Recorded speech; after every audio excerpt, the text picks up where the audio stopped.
Hello students, welcome back to my channel Kirti Tiwari social science corner. आज हम class 7th के history के chapter 3 Delhi sultans के बारे में पढ़ेंगे और उसका जो टॉपिक है हमारा वो है from garrison town to empire. Right, अब फर्स्टली हमें ये देखना है कि व्हाट इज गैरिसन टाउन, आखिर ये गैरिसन टाउन है क्या। ठीक है, तो हम क्या देखते हैं कि गैरिसन टाउन क्या है। A area which was highly fortified and soldiers used to live there.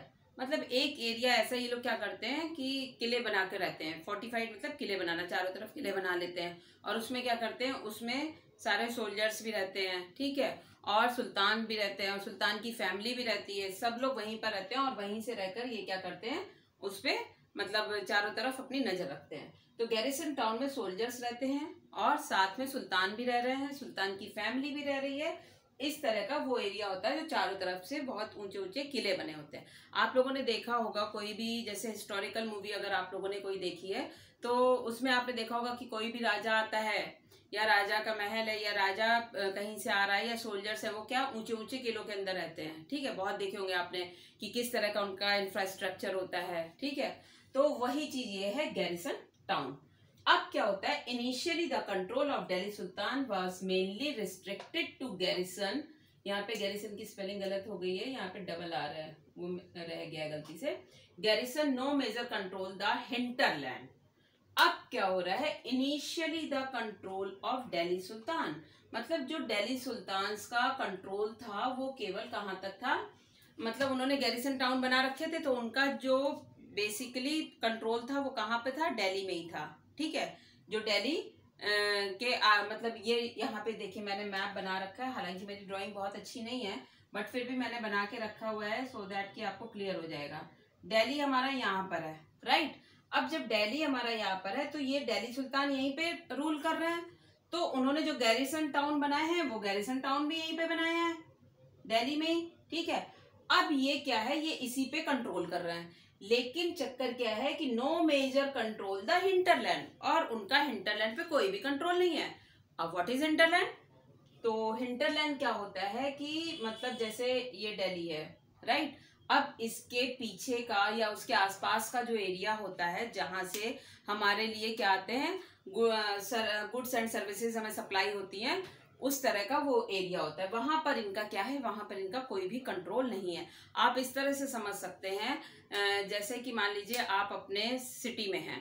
Right, अब आप सिटी में, सिटी से लगे हुए और भी एरियाज होते हैं। ठीक है, या और भी विलेजेस होते हैं आसपास के, या जो भी अंदर का एरिया होता है बेसिकली वो होता है हमारा हिंटरलैंड। और वहां से क्या होता है, हमें गुड्स एंड सर्विसेज प्रोवाइड होती है। तो वहां पे इनका कोई भी कंट्रोल नहीं था। किनका कंट्रोल नहीं था, दिल्ली सुल्तान का कंट्रोल कोई भी नहीं था। अब बेसिकली ये क्या है, the land adjacent to the city और part that supply it within goods and services. वही चीज जो अभी मैंने बताई है कि सिटी के अंदर का जो एरिया होता है जहां से गुड्स एंड सर्विसेज सप्लाई होती है। Delhi sultan was dependent upon trade, tribute और प्लंडर सप्लाईज। कहने का मतलब ये है, दिल्ली सुल्तान ने गैरिसन टाउन तो बना रखे थे, वहां पर ये रह रहे थे और दिल्ली के ऊपर अपना कंट्रोल कर रहे थे। बट क्या था, जैसे कि अब इन्होंने क्या किया कि यहाँ पे दिल्ली सुल्तान किसके ऊपर डिपेंड थे, ट्रेड के ऊपर डिपेंड थे। ठीक है, ट्रेड होगा तो उससे इनको मिलेगा, ट्रिब्यूट कोई दे जाता था तो ठीक है। अदरवाइज ये क्या करते थे, प्लंडर सप्लाईज, जैसे जब इनको जरूरत पड़ती थी तो क्या करते थे, जाते थे और लूटपाट करते थे और हिंटरलैंड में, और वहां से जाके सामान वामान ले आते थे। ये लोग ये करते थे। But there was a problem in that, लेकिन वहां पे भी एक प्रॉब्लम थी। वो प्रॉब्लम क्या हो सकती है, controlling garrison town and distant Bengal and Sindh from Delhi was extremely difficult. मतलब अगर गैरिसन टाउन से आपको कंट्रोल, गैरिसन टाउन तो आपने बना लिया, ठीक है, अब क्या हुआ, उनको कंट्रोल करना है तो कंट्रोल कैसे करना होगा, क्योंकि दिल्ली तो यहाँ दिल्ली है। अब इन्होंने अपना एक गैरिसन टाउन यहाँ पे भी बना रखा था, सिंध है यहाँ पे। ठीक है, यहाँ पे सिंध है और यहाँ पे बंगाल है इस तरफ। तो अब यहाँ से दिल्ली है, यहाँ सिंध है, यहाँ बंगाल है, तो यहाँ ये गैरिसन टाउन से कैसे इसको कंट्रोल कर सकते हैं भाई। ठीक है, तो इसके लिए ये इनके लिए बहुत ज्यादा बड़ी प्रॉब्लम थी या मेजर प्रॉब्लम थी। क्यों मेजर प्रॉब्लम थी, क्योंकि इन्होंने क्या किया था, जैसे ये यहाँ पे दिल्ली में है, यहाँ पे इनका गैरिसन टाउन है, इन्होंने सिंध में भी बना रखा है, बंगाल में भी बना रखा है। फिर इन्होंने क्या किया, यहाँ पे कोई लोकल बना दिया गवर्नर या जो भी है, ठीक है, उसको बना दिया हेड बना दिया यहाँ पे और यहाँ पे सब जगह, ठीक है, लोकल और हेड बना दिया इस तरह से। तो अब यहाँ पे क्या है, यहाँ पे जो हो रहा है, अब ये लोग क्या कर सकते हैं, ये लोग रिबेल कर सकते हैं, विद्रोह कर सकते हैं, क्योंकि उनको क्या है, उनको देखने तो कोई नहीं आ रहा है। वो कहेंगे हमारा जैसा मन चाहेगा हम वैसा करेंगे, हम क्यों दिल्ली सुल्तान के कहने के अकॉर्डिंग चले, राइट। तो अब ये चीज यहाँ पर आ गई। फिर वॉर हो रहा है तो वो भी एक डिफिकल्ट है, क्योंकि वॉर अगर हो रहे हैं तो ये यहाँ से एकदम से कैसे जा सकते हैं, ठीक है।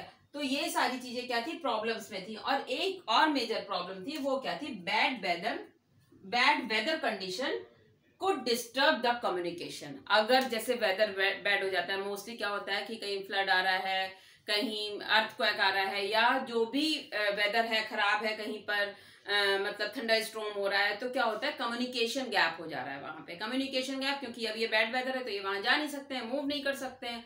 तो जब मूव नहीं करेंगे तो कम्युनिकेशन गैप रहेगा, कम्युनिकेशन गैप रहेगा तो इनको वहां की कुछ भी बातें पता नहीं चलेंगी। तो एक रीजन ये भी था, बैड वेदर कंडीशन को डिस्टर्ब द कम्युनिकेशन, ठीक है, कम्युनिकेशन को वो डिस्टर्ब कर सकता था। दूसरा क्या था, मंगोल इन्वेंशन फ्रॉम अफगानिस्तान। मंगोलों का इन्वेंशन हुआ था जो अफगानिस्तान से आ रहे थे। अब ये मंगोल कौन है, हालांकि इसके बारे में आपको आगे भी बताया जाएगा। मंगोल जो है वो चाइनीज की एक ट्राइबल वो थी, और उसका जो लीडर था वो चंगेज खान था। तो चंगेज खान था वो यहाँ पर आ रहा था इंडिया में, ईरान इराक तक वो आ चुका था और इंडिया में वो आने वाला था।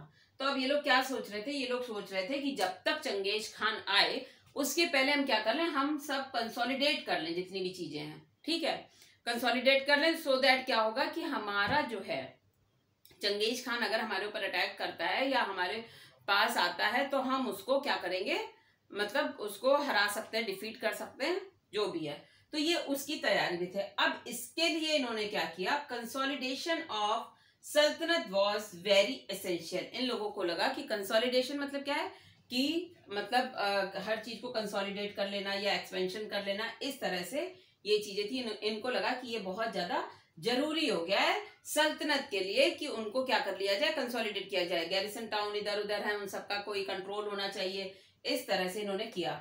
अब क्या हो रहा था कि इस consolidation occurred during the reign of, consolidation हुआ भी, और किन रूलर्स ने किया कंसोलिडेशन, ठीक है, उनके नाम है गयासुद्दीन बलबन, अलाउद्दीन खिलजी एंड मोहम्मद बिन तुगलक। इन तीन लोगों ने क्या किया, इसको कंसोलिडेट किया। कंसोलिडेट करने के लिए इन्होंने क्या किया, ठीक है। तो अब वो हम आगे के चैप्टर में, आगे के वीडियो में देखेंगे, सॉरी चैप्टर नहीं, आगे के वीडियो में देखेंगे, आगे के अपने टॉपिक में देखेंगे कि किस तरह से उनका एक्सपेंशन वो कर रहे थे। अब यहाँ पर आ जाता है expansion occurred on two fronts, internal and external, right. तो ये हमारा इंटरनल एंड एक्सटर्नल है। और आपको एक चीज और हम बताते हैं, वो आप ये चीज ध्यान रखिएगा कि मैप अगर हम जो देखते हैं कभी भी, तो आप मैप देखने का तरीका ऐसे मान सकते हैं, यहाँ पे आप मानते हैं नॉर्थ, यहाँ साउथ, यहाँ वेस्ट और यहाँ ईस्ट, ठीक है। तो ये इससे क्या होता है, आपने देख लिया। और इंडिया में जितने स्टेट हैं, ये मैं थोड़ा सा इसलिए बता रही हूँ क्योंकि बच्चे क्या है मोस्टली मैप के क्वेश्चंस गलत कर देते हैं। अब यहाँ पे पता है कि दिल्ली है हमें, ठीक है, दिल्ली है, यहाँ पे सिंध है, यहाँ पे बंगाल है। तो क्या हो रहा है कि अब जब ये वाला गैरिसन टाउन का आया अगर क्वेश्चन, आपने साथ में मैप भी बना दिया कि किस तरह से गैरिसन टाउन यहाँ पे थे और यहाँ पे कंट्रोल करना मुश्किल हो रहा था, तो इसमें आपको मार्किंग भी अच्छी होगी। तो मैप देखने का तरीका ये होता है, मैं यहाँ पे शॉर्ट में ऐसे बता देती हूँ। जैसे ये मैप बना हुआ है, ठीक है, और ये हमने कर दिया नॉर्थ, ये साउथ, ये वेस्ट और ये ईस्ट, और फिर हमने इसको भी डिवाइड कर दिया। तो यहाँ पे हो गई नॉर्थ ईस्ट, यहाँ पे साउथ ईस्ट, यहाँ पे साउथ वेस्ट और यहाँ पे नॉर्थ वेस्ट। हम कहते हैं ना कि कौन सा स्टेट की किस उसमें है, नॉर्थ ईस्ट में कौन से स्टेट आते हैं, ठीक है, या नॉर्थ में कौन से स्टेट आते हैं, नॉर्दर्न पार्ट और सदर्न पार्ट, ये हम बोलते हैं ना। तो ये हम इसी से बोलते हैं, ये नॉर्थ हो गया हमारा, ये साउथ, ये वेस्ट, ये ईस्ट। अब यहाँ पे जो भी स्टेट जितने आएंगे वो नॉर्थ ईस्ट में आ जाएंगे, यहाँ पे साउथ ईस्ट में, यहाँ पे साउथ वेस्ट में और यहाँ पे नॉर्थ वेस्ट में। तो ये हमारा मैप देखने का तरीका है।